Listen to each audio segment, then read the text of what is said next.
Jaya Radha Madhava Kunja Vihari Jaya Radha Madhava Kunja Vihari Jaya Radha Madhava Kunja Vihari Jaya Radha Madhava Kunja Vihari Gopi Jana Vallabha Girivardhari Gopi Jana Vallabha Girivardhari Gopi Jana Vallabha Girivardhari Gopi Jana Vallabha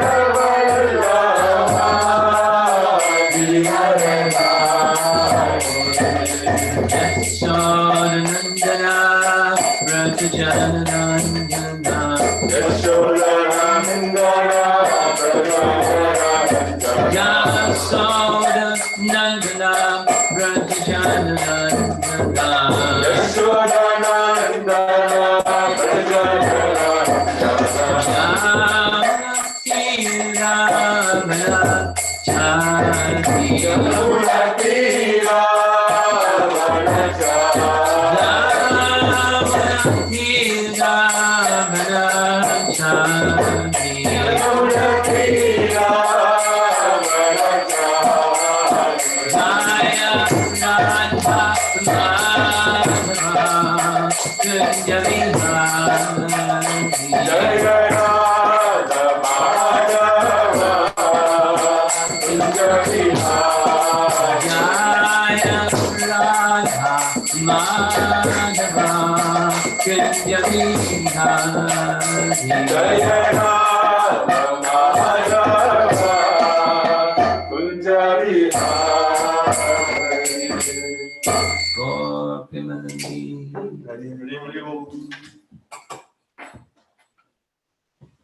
Wouldn't feel right without singing Jai Radha Madhava.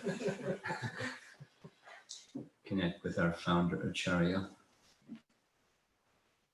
Nama Om Vishnu Padaya Krishna Prastaya Bhutale Shrimate Bhakti Vedanta Swami Niti Namane Namaste Saraswati Devi Gauravani Pracharine Nirvishesha Shunyavadi Paschatya Desatarine Jaya Sri Krishna Chaitanya Prabhu Nityananda Shri Advaita Gadadhar Shivasadi Gaur Bhaktavinda Hare Krishna Krishna Krishna Hare Hare Hare Rama Rama Rama Hare Hare. The topic is from Srimad Bhagavatam, Inevitable Time. As we know from reading Bhagavad Gita, there are 5 primary topics in Bhagavad Gita. And the one that's most difficult to get a handle on is time. And it's spoken about least, but it's so important. When we hear about the topic of Sarga, the creation of Lord Vishnu, there's no creation without material nature. There's no creation without the Lord. There's no creation without Prakriti. And there's no creation without time. And time in combination with all those awakens the temporary one, karma. That's the 5 topics. But how time works is fascinating and not so easy to understand. But we find some description of time in Canto 1, Chapter 9. If you want to take a look at the verses we're going to be reading starting from text 11. So whoever's got that on their screen can move it to text 11. Bhishma Dev is one of our 12 Mahajans, great authorities, and he's in a very compromised position. He's about to depart this world. Of course, he was given, we know this history from Mahabharata, he was given benediction from his father. Father must have been very powerful to give such a benediction, but he didn't have to give up his body unless he chose to. That could be a problem or it could be a benediction, depends. His bodies get old. Markandeya Rishi had been his benediction that he would live 3 cycles of the 4 yugas, and that was a problem when it came to in between the partial devastation period. He was in a problem.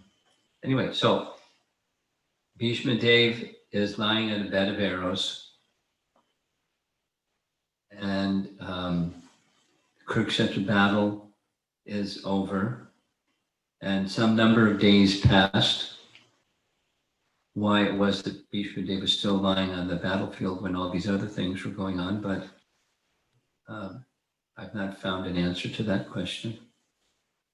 But the funeral rites were performed for everyone, and Yudhisthira was installed as the emperor, so that took place. And here they go, Pandavas all in regal attire, along with Krishna himself, to receive grandfather Bhishma lying. And the first parts of the chapter describe how Bhishma responded, because it wasn't just the Pandavas and Krishna, it was so many exalted personalities and great sages and rishis and so forth.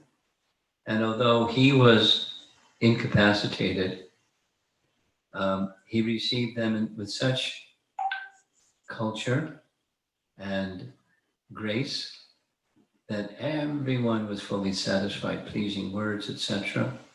Now one can only imagine how much pain his body was experiencing, yet nonetheless he was in full control of his faculties and full control of his etiquette. And he received everybody very, very wonderfully. And such beautiful paintings we find, particularly the BBT paintings are exquisite, but the subject of grandfather's Bhishma's passing is depicted by artists, many, many different images. Grandfather Bhishma was thirsty, we know from Mahabharata, so Arjuna fired an arrow in the ground and he had a drinking fountain and received water by the expertise of Arjuna serving grandfather Bhishma. And the situation is that Yudhisthira, although he's the emperor, he's feeling extremely despondent. Before the Kurukshetra battle, he didn't want to participate, but Krishna wanted him to participate. Like Arjuna didn't want to participate, Krishna wanted him. It was Krishna's plan. But after the battle, so he went through with the plan. But after the battle, something happened. He forgot Krishna's plan, that he wanted it to happen. And he was feeling great remorse that I'm the cause of so many persons being killed. Same as we find in chapter 1 of Bhagavad Gita, Arjuna not wanting the responsibility for all of the wives without their husbands and children without their fathers and so forth. Parents without their sons. He didn't want that responsibility. Here's Yudhisthira feeling terribly despondent because of me, so I can sit on the throne. What a terrible person I am. And by Krishna's plan, even Krishna could not pacify Yudhisthira. And that's because Krishna wanted Bhishma to do it. So he was unable to do it, so Bhishma could do it.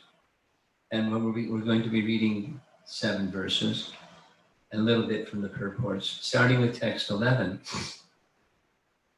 Here he is, grandfather Bhishma. He served as the father in the absence of their father. Pandu died, so the grandfather raised them like his own children. They had affection for him, and he had affection for them like father and son.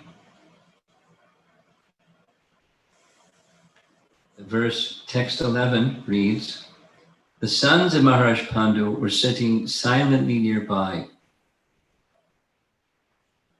overtaken with affection for their dying grandfather. Seeing this, Bhishma Dev congratulated them with feeling. There were tears of ecstasy in his eyes, for he was overwhelmed.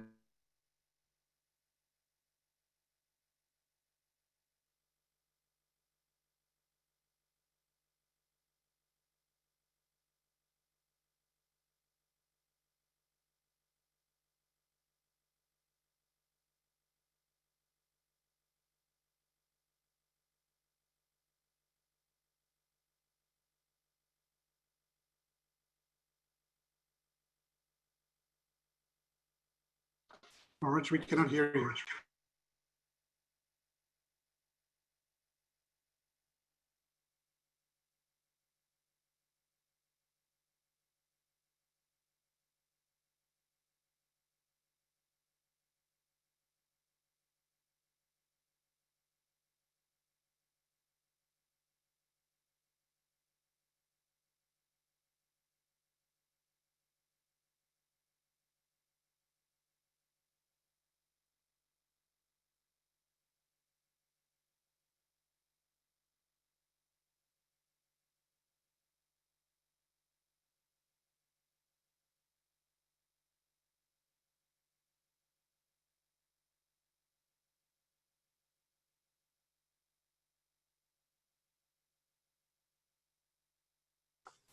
Maharaj, we cannot hear you.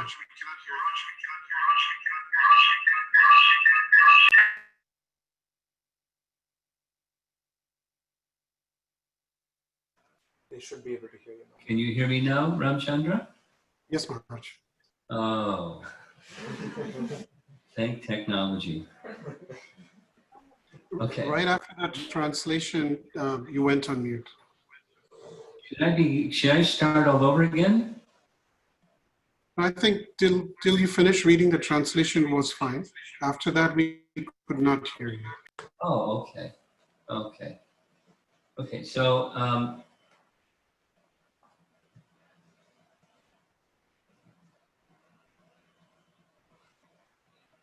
I find it very interesting that the purport is explaining he was really happy that Duryodhana lost and Yudhishthira won, and Yudhishthira is now the king. Now, in one sense, it's perfectly understandable because he had enormous affection for Krishna and naturally had enormous affection for those in relation to Krishna.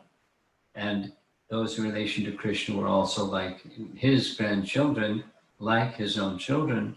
So he had natural affection for them. And he was so happy to see them in royal attire. They went purposefully in royal attire because they knew that that would enliven him. And sure enough, it enlivened him to the point of tears. It says, he tried to check his tears, but he couldn't.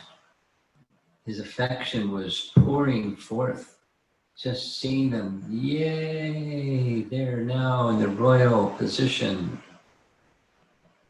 Long, bitter struggle, and now they're victorious. I mean, the cost was extreme, but not just so that they're victorious, now they're ruling, but the Demoniac kings were eliminated. That was Krishna's intention.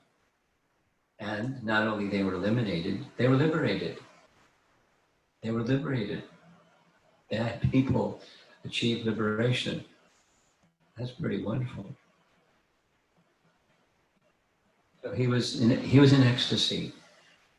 we're having some discussions in our morning classes about the residents of Vrindavan did not feel material tribulation. Now they felt tribulation, but there was no material aspect to their tribulation because whatever happened, and it will come in the course of this commentary, Prabhupada's purports also. Pure devotees only experience ecstasy even in the midst of tribulation. So the Pandavas included. We'll hear. Let's carry on. Text 12. Bhishmadev said, "Oh, what terrible sufferings and what terrible injustices you good souls suffer for being the sons of religion personified. You did not deserve to remain alive under those tribulations, yet you were protected by the Brahmanas, God, and religion." It's repeated several times, not only this purport, but coming purports also. I'll just summarize. Tribulation comes our way also. What to do? Bhishmadev, great Mahajan, is giving instruction what to do. Here's what we should do. The tribulation is what it is, and he's going to say that you just have to accept the tribulation. Don't just become caught in the circumstance. Oh, what misfortune. Rather, look to three things. Internally, have I been conducting my life in accordance with religious principles? Second, in living my life according to religious principles, have I been guided by qualified Brahmanas and Vaishnavas? Then the third box to look and check. Theistic conduct guided by Brahmanas and Vaishnavas for the pleasure of Krishna. And if any one of those are out of alignment, go back and fix it. And if there is alignment, that is, in the case of Yudhisthira, he is religion personified, the son of Yamaraj, Dharmaraj. He's often referred to in Mahabharata as himself, Dharmaraj. And he was always guided by Brahmanas and Vaishnavas. And his whole life was dedicated to service of Krishna. So everything is in alignment, and he's letting him know. When that happens, from Srila Prabhupada's purport, as long as a person is fully in cooperation with the wishes of the Lord, guided by the bona fide Brahmanas and Vaishnavas, and strictly following religious principles, one has no cause for despondency. However trying the circumstance of life, Bhishmadev, as one of the authorities in the line, wanted to impress this point upon the Pandavas and upon us also. It's worth repeating. It comes in future purports, but upcoming purports. So I'll just say it again. You're walking along the path of life, and here comes a tribulation, or 10 of them. And the circumstance is difficult. What should be your response? This is the response. Look internally, and have these three things been guiding principles? If not, correct them and align them. And there's always room for improvement for us because we're less than perfect, but Yudhisthira is perfect. But for us, those are principles too. That's where your attention should go. How you're moving forward on the path of life, connecting with Krishna, under the guidance of Vaishnavas, in accordance with religious principles. That's what we should do. Tribulation comes, you do that. And make sure the alignment is in order, because whatever is coming, there's nothing you can do about whatever's coming. Or your feelings in relation to what's coming, a tribulation event. Stick to those three principles. That's an important lesson in this section.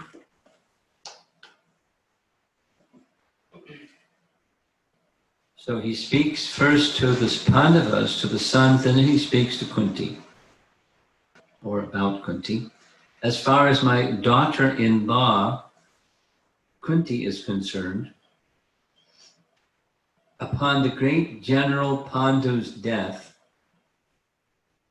she became a widow with many children, and therefore she suffered greatly. And when you were growing up, she suffered a great deal also because of your actions. Not rubbing it in or blaming them, she's just indicating she had tribulation. The purport, very short, reads, the sufferings of Kunti Devi are doubly lamented. She suffered greatly because of early widowhood and to get her minor children brought up in the royal family. And when her children were grown up, she continued to suffer because of her son's actions. So her sufferings continued. This means, here's the punchline, this means that she was destined to suffer by providence, and this one has to tolerate without being disturbed. That wasn't bad karma. It wasn't like she did a whole bunch of sinful things and so she's got some reaping the fruits of her bad karma. That's not, for us it may be, for Kunti it's not. And for a devotee, the rule, the scriptural rule is engage in devotional service, and it has the power, bhakti has the power just to dissolve all karma. So if it's not karma that's the cause of the tribulation, what is it? Here's what it is. In my opinion, this is all due to inevitable time, under whose control everyone in every planet is carried, just as the clouds are carried by the wind. So I don't know what the weather's like there in New Jersey, but there was a big thunderstorm today here. And there's still some clouds in the sky. The sun is out, but there's a lot of clouds. And the clouds are moving by the force of the wind. So you could say, oh, the clouds are moving because of the force of the wind. But the clouds are going to keep moving because of the force of the wind. And it's inevitable. It's inexorable. It's something you can't bring about or stop. Here's a very nice purport. It's right on the topic for this evening. There is control by time all over the space within the universe, as there is control by time all over the planets. All the big, gigantic planets, including the sun, are being controlled by the force of air, as the clouds are carried by the force of air. I'll explain that shortly. Similarly, the inevitable kala, or time, controls even the actions of the air and other elements. Time is a very powerful force. Everything, therefore, is controlled by the supreme kala, a forceful representative of the Lord within the material world. Thus, Yudhisthira should not be sorry for the inevitable actions of time.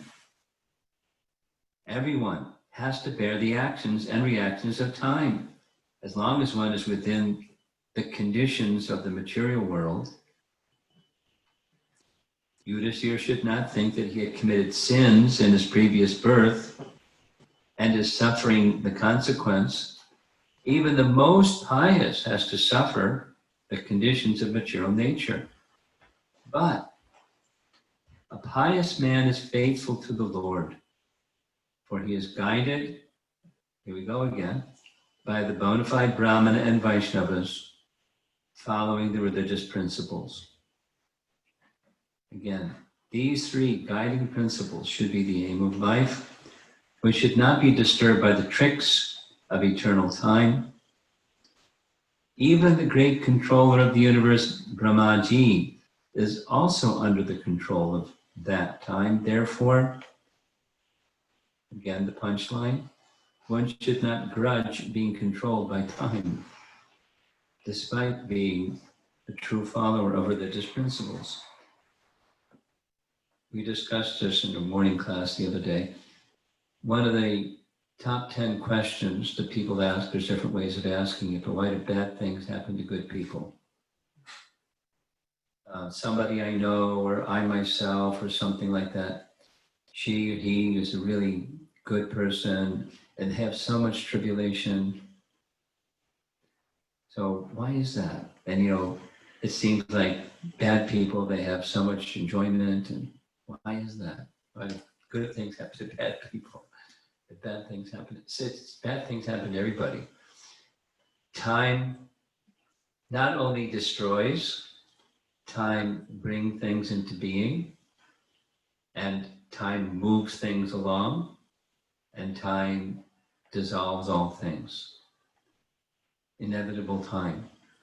And for Kunti, who also is not sinful, and Yudhishthira, not sinful, but time was moving events. In our lives, time moves events without elaborating. So many different ways that things keep changing. And sometimes it looks favorable and sometimes it looks unfavorable. But for sure, things keep changing. Time keeps moving. So when time moves and some misfortune comes, in the case of the Pandavas, virtue personified, great devotees of Krishna, etc., difficulty after difficulty after difficulty after difficulty, and as he says, such difficulty a normal person wouldn't even have been able to survive. And they're great devotees. They're not just like sadhakas. They're his eternal associates in so much tribulation, so dear to him, and they're so dear to him, and he's so dear to them. Inevitable time, moving things. So we're not on the level of the Pandavas and Queen Kunti, but we have the same advice. Time moves things. Clouds come, clouds go. This is commented that even the sun moves on the force of air. It's a detail that I learned from studying the fifth canto. But as you all know, Dhruva, at the end of his life, went to Dhruvaloka. And the Bhagavatam describes that Dhruvaloka, the place in the universe where Dhruvaloka is at the topmost region of the heavenly planets. So for the TOVP, the chandelier model, it's the heavenly planets, Bhu, Bhuvar, and Swargaloka planets. That's the moving part of the exhibit of the TOVP, because those three planetary systems are all moving in its vertical direction below Dhruvaloka. Just below Dhruvaloka is the Saptarishis, the Big Dipper, or the planets of the seven rishis, and then all the other heavenly planets, etc., Bhuvarloka, and then Bhumandala, where we are. That's what you look up in the sky and you see, and everything's moving in a clockwise direction around the pole star. And the Bhagavatam describes why they're moving, besides offering their respect to this personality of God who is residing with Dhruva on Dhruvaloka. But there's ropes of air, there's a Sanskrit term, that are moving them. The ropes of air are connected to Dhruvaloka. And as Dhruvaloka is turning, there's another Sanskrit term, the wind that's pushing those ropes of air, the planets slowly move in a counterclockwise direction, movements by air. This universal air blowing, the ropes of air blowing, and time is moving everything. The time that's moving everything is called Kala Chakra. We often hear that that's the chakra upon which the sun planet is moving, Kala Chakra. But it's that even the Kala Chakra is, that moves air, which moves all the planets. So what to speak of little people like us, events that happen is the movements of time. On the micro and the macro scale, time is inevitable, time is moving everything. No need to lament. The clouds moving across the sky aren't going to stop because the wind is blowing them across the sky. And time is moving the wind. That's what we're hearing in this purport. So this is Grandfather Bhishma. His assignment is to pacify the heart of Yudhisthira because he's grieving. And he's grieving, blaming himself for all the loss of lives at the Kurukshetra battle. That's his assignment. So this is how he's doing it. It's very interesting.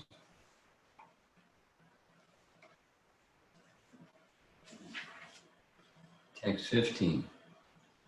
Oh, how wonderful is the influence of inevitable time.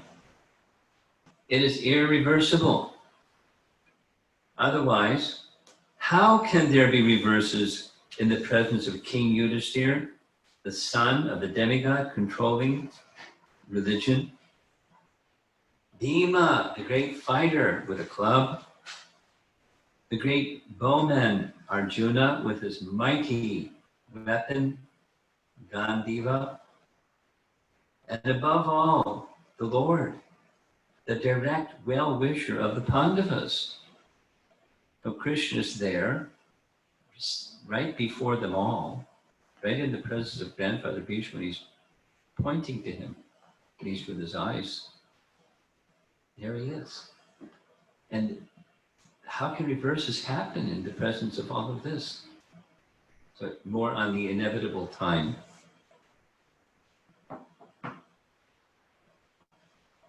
Despite the power of pious acts, the power of personalities, the power of expert management, and the power of weapons under the direct supervision of Lord Krishna, the Pandavas suffered so many practical reverses, which can only be explained as due to the influence of Kala, the inevitable time.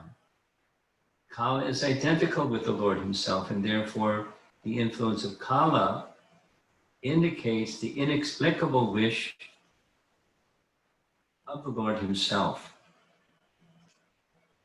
which is in the next verse.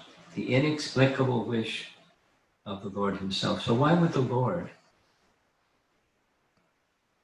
wish for his dear beloved devotees to have so many tribulations? Sounds cruel. Sounds cruel.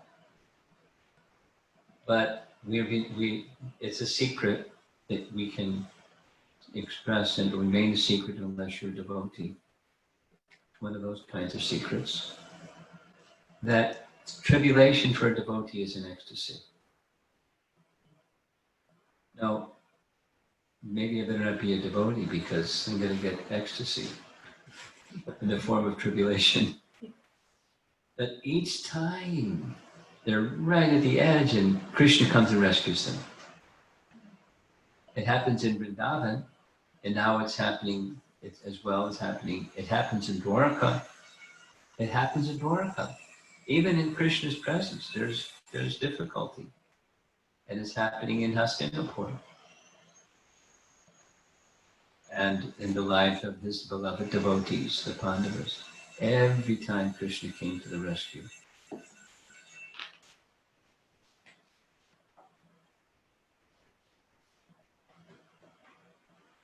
Prabhupada writes, there is nothing to lament when a matter is beyond the control of any human being. This is a transcendental lesson about accepting circumstances, the acceptance principle.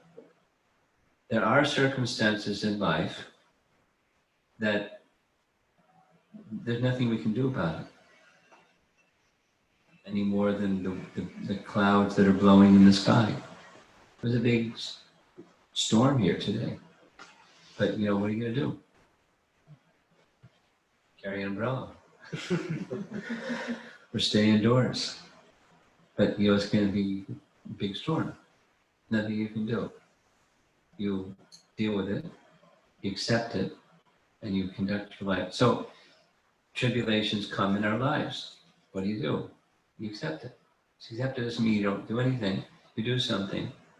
But that's not the main function of a human being, is dealing one thing after the next of tribulation and ordeal and circumstance and so forth.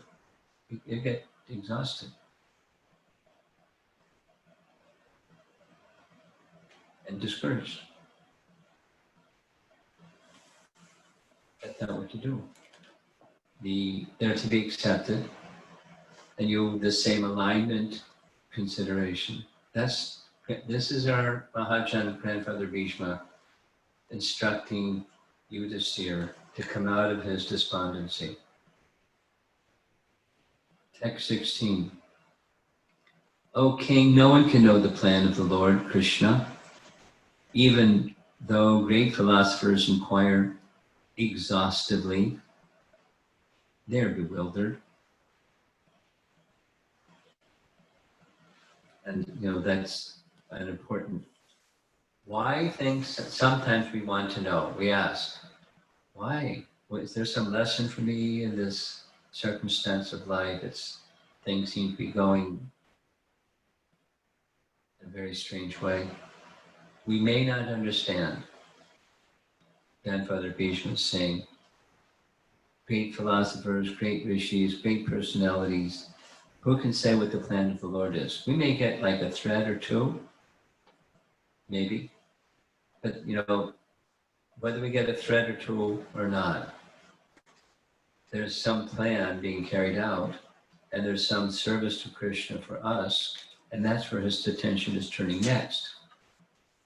That's where our attention should go. What's our service to Krishna in this circumstance? In life, in any circumstance. O best among the descendants of Bharata, Yudhisthira, I maintain, therefore, that all this is within the plan of the Lord. Accepting the inconceivable plan of the Lord, you must follow it. You are now the appointed administrative head.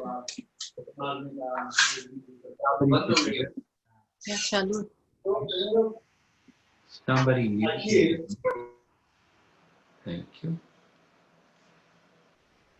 You are now the appointed administrative head, and my Lord, you should now take care of those subjects who are now rendered helpless.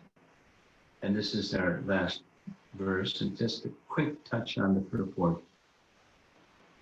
The popular saying is that a housewife teaches the daughter-in-law by teaching the daughter. Of course, in the presence of the daughter-in-law, because then she can understand it's meant for the daughter-in-law. Similarly, the Lord teaches the world by teaching the devotee, and that's what's happening for us as well. the devotee does not have to learn anything new from the Lord, because when the Lord teaches the sincere devotee, always from within. Whenever, therefore, a show is made to teach the devotee, it is for teaching the less intelligent men. A devotee's duty, therefore, is to ungrudgingly accept tribulations from the Lord as a benediction.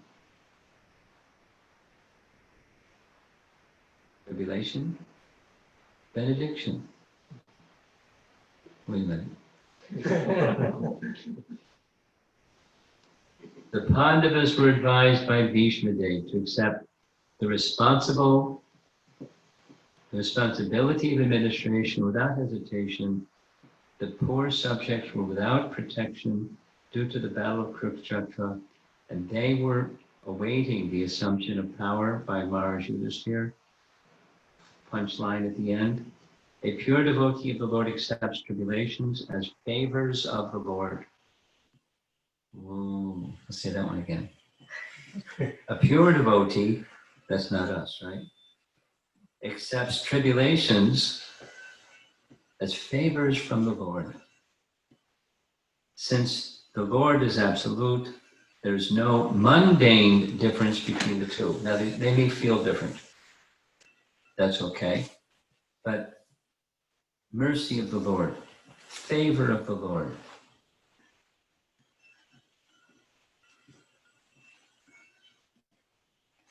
Benediction from the Lord.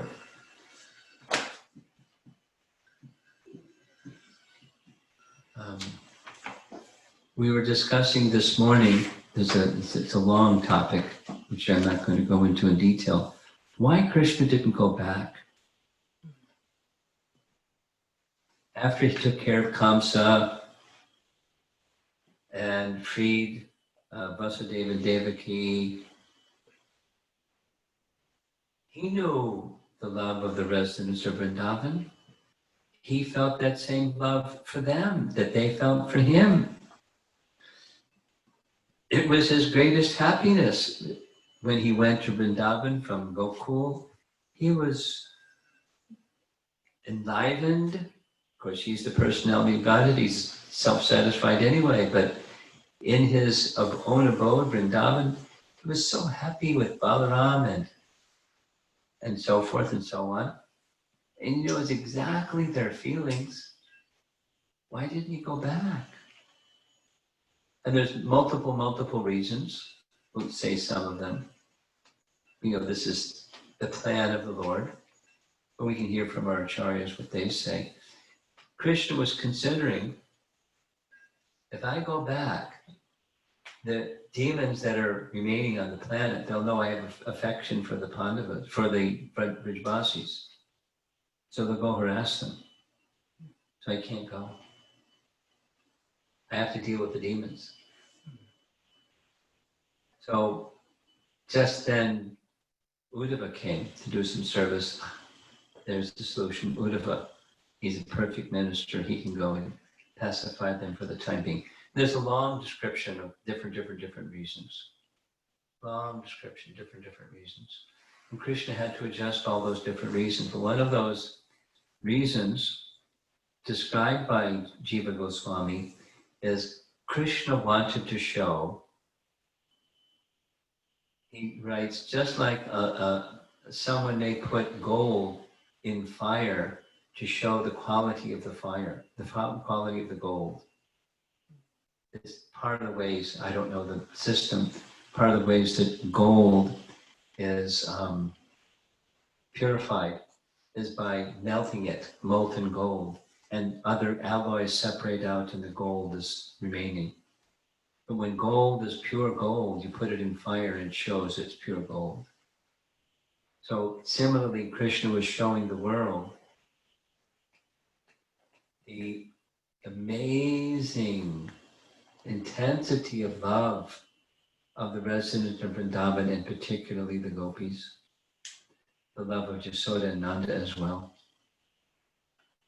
he was showing the world, something like what happened with Bali Maharaj and his tying up, Vamana tying him up. He said, showing the world this unique quality of Bali Maharaj. Or when Arjuna was put into the difficulty, when the sleeping sons of Draupadi were killed, and he had captured Ashwatthama, and on one side was Draupadi saying, don't kill him, and his elder brother saying, don't kill him, and he would never disobey his elder brother. Bhima saying, kill him. Krishna saying, there's nothing, you should kill him. Don't think he's a Brahmana, and therefore there's sin in killing a Brahmana because he's not a Brahmana. What he's done is not what a Brahmana does. He's not a Brahmana by quality. Brahmabandhu. Kill him. No hesitation. The commentary says Krishna wanted to show, just see the exalted quality of Arjuna's bhakti. He knew what Krishna wanted, and he did what Krishna wanted. Because Arjuna doesn't want to do anything other than Krishna. So, tribulation can also be for us to get the alloys out, and just as one thing remaining. Do what Krishna wants. Now that's not material life. And so to get us out of material life, there may be tribulation. But it's an ecstasy, it's kindness of Krishna to get us free from the material entanglement. It doesn't feel comfortable when there's tribulation. But to become free from material entanglement, he wants us. We're telling him, we want to be with you. And he's helping us to come to him because we're entangled in the material contact and the complexities of material contact. It's not like, become impersonalist. It's be personalist and accept the purification of engaging with the material energy exclusively for the purpose of the pleasure of Krishna. That's the life of a devotee. That's how little people, even us little people, we're not Pandavas and Queen Kunti, but Krishna is very kind to all. Krishna is very kind to the creepers and the trees and the leaves and the birds and you name it. Everyone is important to Krishna. He wants to reciprocate with each of us. He wants us. And we're entangled. And so Krishna is helping us become free. That's his benefits, the language here, his benediction. How to understand how he's doing it? We wouldn't plan it that way. It looked very different if we were Krishna. Fortunately, we're not. One of the sayings, Bhaktivinoda Thakur sayings, for so many lifetimes, I've been acting independently. This one lifetime, let me dedicate myself entirely to your service. Mind your mind, instructions to the mind. You can just sit down over there, please, because you've been in charge for so many lifetimes and you made a mess of things. So you're not in charge anymore. This one lifetime, it says dedicated to Krishna. And that dedication to Krishna that was already in the hands of the Pandavas, and specifically Yudhishthira, who is specifically the one who Krishna wanted to rule the world. That's not like blissful ruling things, but he was doing it in religious duty, and that's what Krishna wanted, and that's what he was to do. The tribulation aside.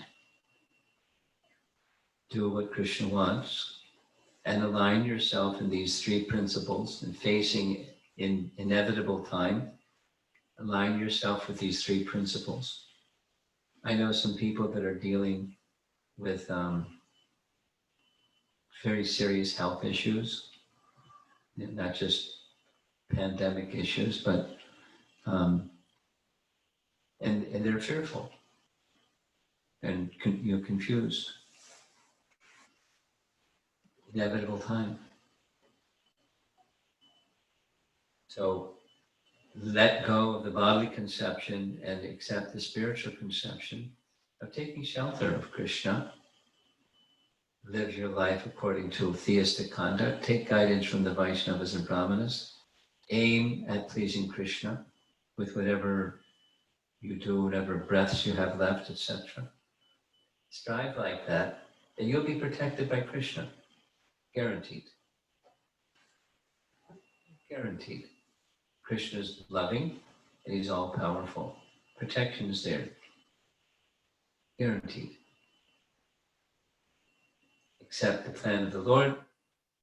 Understand as best you can under proper guidance what's your duty. Carry it out with the plan of, with the aim of pleasing Krishna. That's how to deal with inevitable time when you're in the temporary world. That's where we are. We aim for the eternal world and we're living our life responsibly in the temporary world. Aim to please Krishna under proper guidance with theistic conduct. So that's the topic I want to discuss now. We're ready for Ramachandra to prompt people to ask questions. Thank you, Maharaj. If there's a question, please go ahead. I'm hearing an echo. I don't know about you. Are you hearing an echo? You? Can you hear me? Not so well. Not so.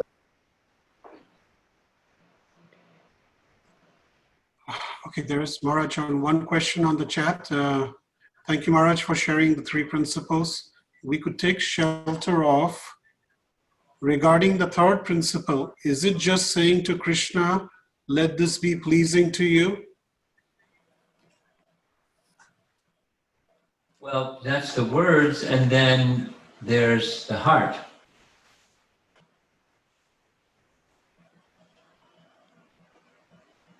So we have to align the heart. In other words, there has to be consistency, not just lip deep, but heart deep.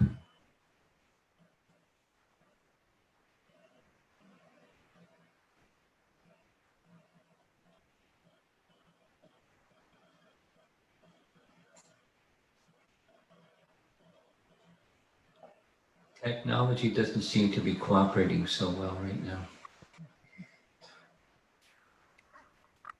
I think it's on there. Okay.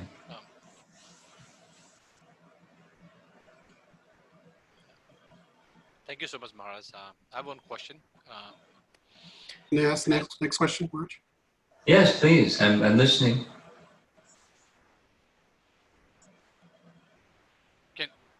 Can you hear? Now I can hear. Yes, thank you. Oh, okay. Thank you so much, Maharaj. So, where I think Ismati was telling regarding the situation of Pandavas, that it is desire of Krishna that you are going through this, and Krishna wanted to teach the whole world through them. But isn't it like unfair for the Pandavas, like to go through that suffering or kind of thing, devotee, just like Prabhupada gave an example, like you teach your daughter-in-law through your daughters, but isn't it as unfair for a daughter to go through that precarious condition just to a medium to become like how a devotee in that situation, like they go through like a lot of suffering to be an exemplary for them. So, Well, it's not. That's not the 100% of the picture. When the Pandavas were undergoing tribulation, it wasn't only so they could be the guinea pig or the ones through whom Krishna was instructing. There was the situation of they're feeling out on a limb and they hearing the limb crack and Krishna comes to the rescue. There's this nice, two examples of that come to mind. One example is when Draupadi was being disrobed, she finally raised two arms saying, "Hey Krishna, hey Govinda," and Krishna came. So there's this, it's not in the Mahabharata, it's somebody who's describing. Later, Draupadi has a conversation with Krishna saying, "Krishna, why did you come?" And Krishna's reply was, "Well, you were defending yourself. You were holding on to your sari and using your own strength. But when you took full shelter of me, I was there immediately." So devotee tribulation can sometimes be Krishna helping us to take full shelter of him. In the story of Prahlad Maharaj, Vishwanath Chakravarti Thakur makes a similar comparison. When Prahlad was being pushed off a cliff and there was a free fall heading for the jagged rocks below, Lord Vishnu didn't show himself right away. He was examining, what's he going to do? So the protection was already there, but Prahlad didn't scream or panic or cry. He felt certain that the Lord would protect him, and surely the Lord protected him, because that was his faith. Now, we're not to imitate Prahlad Maharaj or any other great personality. It's just describing a principle that ordeal can sometimes be helping us to become more dependent upon the Supreme Lord. Like that we just described, the gopis were without Krishna's association. Krishna wanted to show the exalted nature of their love to the world. And it was increasing their attachment to him through separation. So it's not only just being role models to teach other people. And how does that feel? If you're being, because they have a relationship with Krishna, and that relationship with Krishna is being intensified by that exchange with him. That's what they're feeling. And therefore, for them, it's a benediction. It's a blessing. It's his mercy. It's his kindness. And once again, those who aren't devotees can't think like that. And those that are devotees think like that. There's no resentment. There's no, "Hey, wait a minute. Why is this bad thing happening? I'm a good devotee." That's not how a devotee thinks. A pure devotee thinks. Are we still connected? This one. Okay, there's this screen in front. Sorry. Any other questions and Yes. comments from the audience? The next question in the chat room is, Bhakti has the power to dissolve karma. Yes. How about the neophyte devotee who just practices little service? Will they be qualified to dissolve their karma as well? Yes. Well, it's not that they're qualified, but Bhakti has that power. Bhakti can dissolve their karma. Bhakti has that power, just like light dispels darkness. So supposing you're in a really dark place, are you qualified to have light dispel darkness? Yes, because light dispels darkness. It's the qualification of the light, not the qualification of the dark place.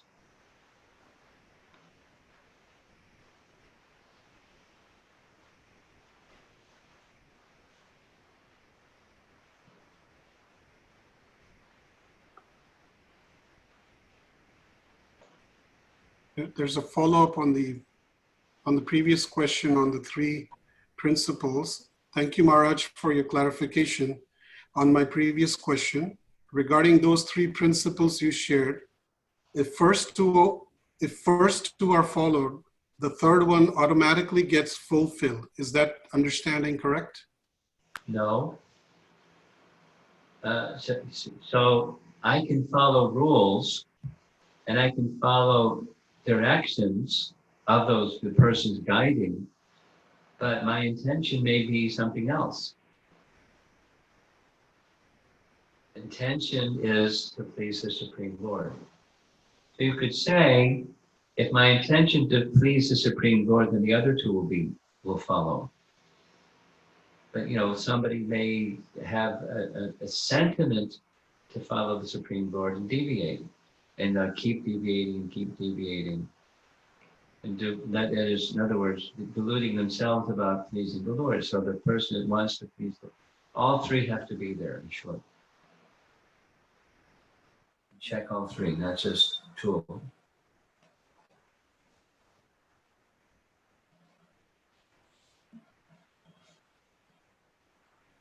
Gopal Govind Prabhu, go ahead and ask your question.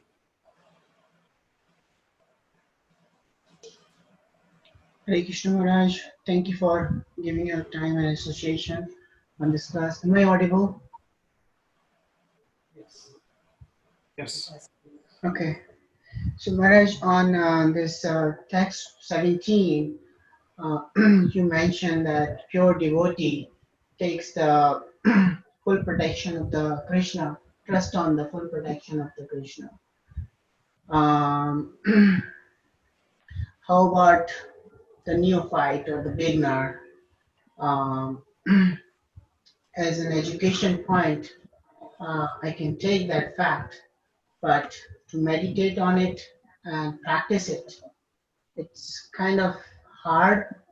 It's like a little tadpole swimming in the water and living on the protection of the Krishna, but very rare chance to survive.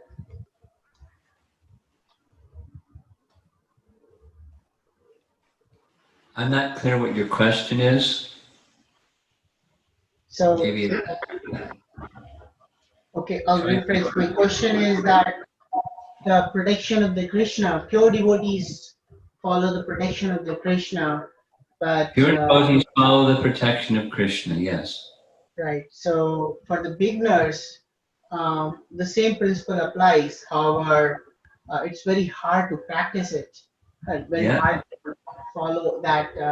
There's a full protection of Krishna. We get shaken by the events happening around us. So how do we practice it? How do you practice?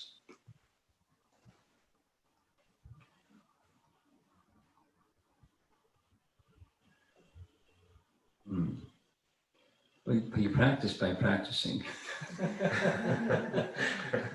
Meaning, it's a little, my thoughts are going to the Prabhupada's example of a little child learning to walk. Because walking propensity is within the child, by practicing and practicing and practicing, that which is already within them comes out. In the case of walking, it's motor skills. But in the case of practicing, depending upon Krishna, it's something more subtle. But it's something, if you understand what it is, you keep practicing and practicing. And good association, good guidance is also important. Good association and good guidance is also important. So it's keeping good association that will help you with your practice. And be mindful, this popular word these days, be mindful of what it looks like. What it looks like is I'm targeting my life towards relying upon Krishna, because the reality is I'm dependent. So I'm relying upon him to get from where I want to go, from where I am to where I want to go. I'll give a really practical suggestion in response to your question. Practice chanting attentively. And when you really try to practice attentively, you'll reach the following conclusion. I can't do this on my own. Help! So there's effort and there's mercy, and that's how you practice. You make sincere effort in the direction you want to move in, and you recognize I need Krishna's mercy to achieve that. That's how to practice. So start with practicing chanting attentively, and then the question you're raising becomes easier to understand how to practice.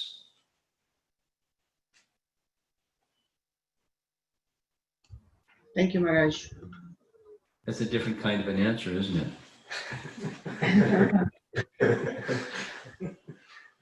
It kind of, yeah, Throw it back in your lap. This is a spiritual solution to a material problem. That's the point.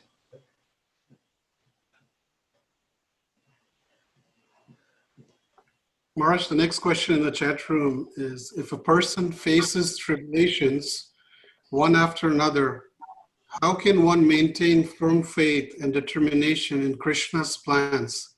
Any practical ways you can suggest? Association of devotees. Association of sincere devotees. And I know people that have exactly that, portfolio of tribulation after tribulation. The real, the real ones are not just, imagined ones. And what has helped them endure is coming to the conclusion, because that seems to me at least what Krishna wants, coming to the conclusion that I'm fully dependent upon Krishna. Tried this and that and the other thing, and this arrangement, that arrangement, the other thing, and nothing, it just keeps happening. I'm fully dependent upon Krishna. Now, so there's not resentment. At least the people, to be successful, if you become resentful, you lose. I mean, you're in Maya. You're in the darker regions of illusion. But to go towards light, it's I'm truly dependent, and your arms are up in the air, reaching for, like a child reaching for mother. The child reaching for mother is dependent upon mother, and that's, if the mother isn't merciful, the child just keeps reaching their arms. But fortunately for us, Krishna is merciful, and then one feels the safety and security and protection of Krishna. So that's, it's not easy to reach that state, but when tribulation comes again and again and again and again and again and again, what keeps you going is that realization. It's actual shelter in Krishna. And that's what Krishna wanted. That's what Krishna wants. And if we have so many other shelters, we're just kind of like going along half speed or quarter speed. That's not what Krishna wants. He doesn't interfere, but if we're sincere, tribulations may keep coming. And if there's a break, that's Krishna's mercy. If there isn't, it's Krishna's mercy. So it's good association and coming to the place of real shelter. Shelter in Krishna, not in the circumstances that look like happiness. That's what I want instead of the other ones. So it takes strong Krishna consciousness, then association with devotees, and strong hearing and chanting. Thank you, Maharaj. I have a question. Yeah, for me, it's the medicine that gets on the other side of anything of the material contact is Srimad Bhagavatam. Bhavo sadashro shramano bhiramat. So try some of that on a regular basis, like, deeply dive into the sound vibration of Srimad Bhagavatam, and it lifts you up. You feel that connection, you feel whatever the tribulation is or tribulations are, and the series of them, you're in Krishna's shelter. For me, that works. And chanting, of course. So go ahead, Ramchandra. Yes, Maharaj, from verse number 17 that you read, the purport, It says there the Pandavas were advised by Bhishma, no, sorry, a devotee's duty therefore is to ungrudgingly accept tribulations from the Lord as a benediction. The Pandavas were advised by Bhishma Dev to accept the responsibility of administration without hesitation. Now in our practical life, when tribulation comes, and I'm only talking about practicing initiated devotees, the first thing they do, or not everybody, some of them, is give up their responsibilities of administration or their services. Now, when that happens, what should be done? Like as another leader, should we shake them, wake them, and have them take that up again, or let them just go into their caves?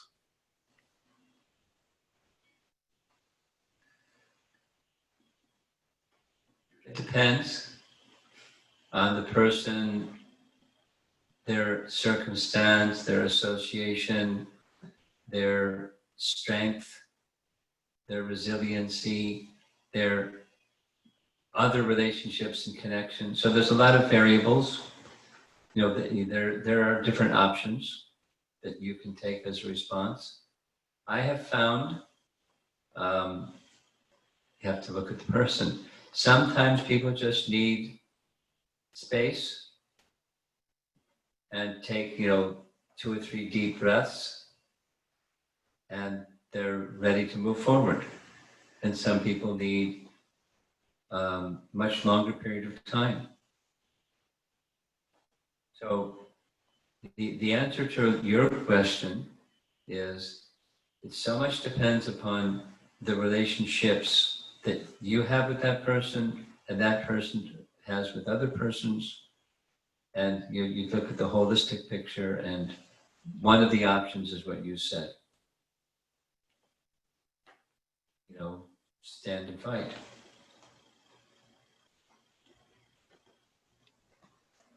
But if you can access their heart, if they're open their heart and see what's inside, if they're in touch with what's inside, you can touch what's inside, then there may be a need that they need to take care of, not just get back into some service. So that's not easy to do, but that's ideal.